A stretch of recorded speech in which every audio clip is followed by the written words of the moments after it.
Hey everyone, it's the Nitty Professor, and today we're going to talk about the "they're just brown" myth.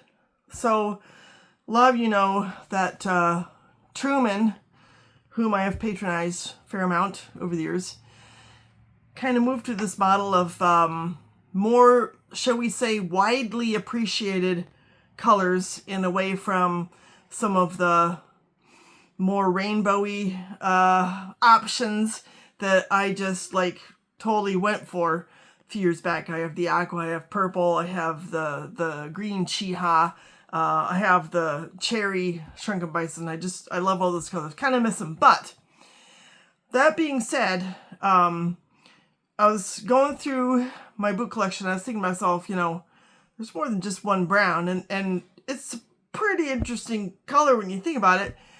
And it's also really versatile. So what's funny is that when I started digging into my collection, which as you guys know, it's a few dozen boots, boots. I have a lot of brown boots, so I've kind of broken my own rule. I just want to go for the cool colors. There are a lot of cool browns, so that's what we're about today. We're just going to look at a whole sampling of them. I'd be really curious to know what brown boots you have and what some of the variations are, and if there's a variety, maybe what you prefer about brown as far as the versatility, hiding dirt, whatever it is, nice patina, etc. So let's dig into it. So we're going to start here with these Astroflex Chelseas. This is a suede. I assume it's suede because they're lined, and it's a beautiful leather. I should wear these more often than I do. This brown it's tinged with just a hint of gray. So if you compare it, for example, let's take my whites Main Streets. They're sort of string. Maybe they've got a little bit more red hints to them, a tiny bit more chocolatey hints. I got different kinds of light coming on here, so you're just gonna have to sort of figure out, how the sun's playing, and obviously they're going to look different on your screen. But this is a bit warmer brown in these whites, also aligned suede. So lots to compare here. I do like the brown on both of these. I think I kind of prefer this warmer brown on the whites to the grayer Astroflex brown. But they're both super practical. They look awesome. And let's get out another pair of, I think these are billed as a rough out. Feel free to correct me. These are my Ellen Edmonds Higginsville in the olive. It's kind of a Loden color. So, you can see there's a bit of green going on there, again, depending on the light. And it's a neat color. These boots are great for winter because they are waterproof. It's kind of crazy. They might need a spray. Let's compare them to the whites and look at that. Try to get some of the sunlight out of there. So again, the whites is just, it's a bit more, it's more brown, whereas these are a little more on the green side. If I back them up, yeah, I think you could make that out. So those are some suede options. Again, not huge differences, but appreciable and worth noting. Now, let's, in a similar vein here, let's look at these are Parkhurst. These are the Alleghenies. These are a kudu. So a different look. You get the scratches from the natural kudu leather, which is really cool.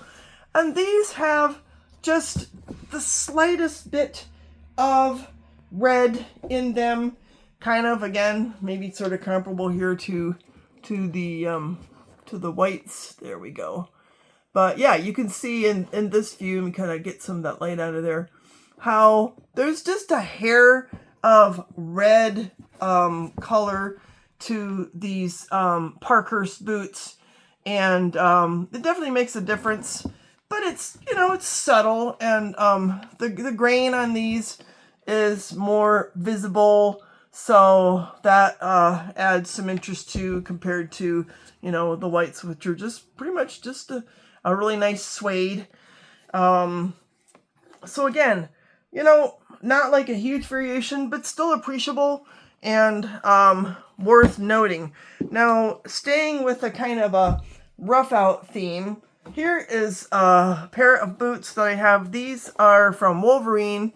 These are lighter, but they also have some dark undertones. This is a rough out leather. It's a waxy Commander. And it's a really interesting rough out leather because, again, you can see the markings on the hide. In fact, this is downright, I mean, this one right here is, it's almost like a flap. It's pretty interesting. I kind of like the character of these boots. These are Wolverine 1000 Miles, and this is a Horween rough out leather. So it's a lighter color. Let's say we compare these to, go back to these L.N. Edmonds, and, you know, you can kind of get a bit of a green hint. And whereas on these, we have, it's just a bit lighter, but with some black undertones. I don't know, it's pretty interesting to compare them. I really love this leather. I need to wear these babies some more. Been worn a lot, just not in the past few weeks. Got to get them out again. Now, let's go to some smooth leathers. Here we're going to see a little more difference. Now, this is Parkhurst. Again, similar brown, very cocoa-y. This is the previous generation of the Buffalo Parkhurst. This is a really, really dark brown. And again, if we compare the L.N. Edmonds, which is supposedly kind of a load-in, you know, and then we go to the Parkhurst, you can see these are just darker, and it's really rich. They're just a real sort of black kind of undertone to these Parkhurst boots, which I kind of like. These are my favorite boots because of the heel construction on them. They aren't, I have never been able to just like really break them in so I can wear them for 8 hours like I can most of my other boots. But the leather's beautiful, and I really appreciate that. Now let's get into some differences here. So this is also brown, right? But this is your Red Wing copper rough and tough. So definitely a really copper type of look to it. And, you know, it's still brown, but it's a lot lighter. And if we compare this to, again, like, let's say the whites, right? Then definitely multiple shades of difference. Obviously, the leather is a different character. And these boots also give you a really good example of how the patina can work. It's just really evident there that we have places that are lighter, places that are darker. We got a little bit of pull-up to this. This is from the Foot Tannery, and that pull-up also makes the brown richer and more interesting to look at. But on the other end of the spectrum, we have ebony harness. Ebony harness, gorgeous leather from Foot Tannery. These are Red Wing merchant boots. Look at that rich brown. I mean, when you start comparing and contrasting this leather with the copper rough and tough leather, yes, you know, they're both brown. They're both brown. But obviously, they're two very different shades of brown. So that's kind of fun, you know. So you start looking at it that way, and it's like, you know, it is kind of fun. I mean, the boots have really different style. They're all heritage boots. They're all beautifully made. They'll have Goodyear welts. And yet, there's a lot of variety in the brown. The last example I have is a very warm brown. This is amber portage leather. These are my Indian collab with the Red Wing, with the basically your Iron Ranger model. And I mean, talk about a warm brown. That is just beautiful. It looks like fine furniture, especially when you get that logo in there. That's just gorgeous stuff. And again, if we want to compare and contrast these, you know, with the ebony harness, it's, you know, it's almost night and day. So, my sort of claim when Truman was going to lots and lots of browns, I used to tease my son and say, they're just brown.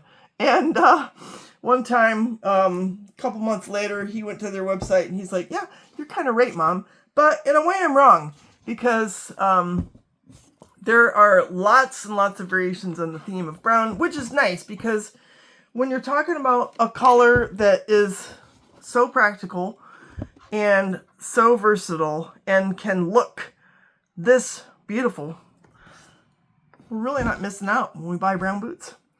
Let me know what you guys think. Y'all take care. Bye.